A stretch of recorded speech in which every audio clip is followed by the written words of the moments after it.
സംസ്ഥാനത്തെ UDF സർക്കാർ അധികാരത്തിലേറി മാസങ്ങൾ പിന്നിടുമ്പോൾ മുഖ്യമന്ത്രി വി.ഡി. സതീശന്റെ ഏകപക്ഷീയമായ ഭരണശൈലിക്കെതിരെ കോൺഗ്രസിനുള്ളിൽ തർക്കം പുകയുകയാണ്. ഭരണപരമായ പ്രധാന തീരുമാനങ്ങളിൽ പാർട്ടിക്ക് യാതൊരു നിയന്ത്രണവുമില്ല എന്ന ആക്ഷേപം ശക്തമാക്കിക്കൊണ്ട് കെ.സി. വേണുഗോപാലുമായി അടുപ്പമുള്ള ഐ ഗ്രൂപ്പ് നേതാക്കൾ പരസ്യമായി രംഗത്തിറങ്ങി കഴിഞ്ഞു. ശേഷാദ്രിനാഥനെ സംസ്ഥാന തിരഞ്ഞെടുപ്പ് കമ്മീഷണറായി നിയമിച്ച സർക്കാർ നടപടിക്കെതിരെയാണ് KPCC general secretary PM Niyas കടുത്ത ഭാഷയിൽ കത്തു നൽകിയത്. ഇതിന് പിന്നാലെ സർക്കാരിന്റെ നയങ്ങളെ ചർച്ച ചെയ്യാൻ അടിയന്തര KPCC നേതൃയോഗം വിളിക്കണമെന്നാവശ്യപ്പെട്ട് മറ്റൊരു ജനറൽ സെക്രട്ടറിയായ MR അഭിലാഷും ഇപ്പോൾ രംഗത്തെത്തി.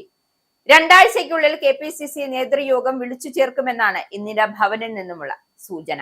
നിലവിലെന്തായാലും മുഖ്യമന്ത്രി വി.ഡി. സതീശനെതിരെ പരസ്യമായ ഒരു പടയൊരുക്കത്തിന് ഹൈക്കമാൻഡ് അനുമതി നൽകിയിട്ടില്ലെങ്കിലും സർക്കാരിന്റെ തന്നിഷ്ടപ്പടിക്കുള്ള പോക്കിനെതിരെ പാർട്ടിയുടെ കടുത്ത എതിർപ്പിന്റെ സ്വരം രേഖപ്പെടുത്തുകയാണ് ഈ നീക്കങ്ങളുടെ ലക്ഷ്യം.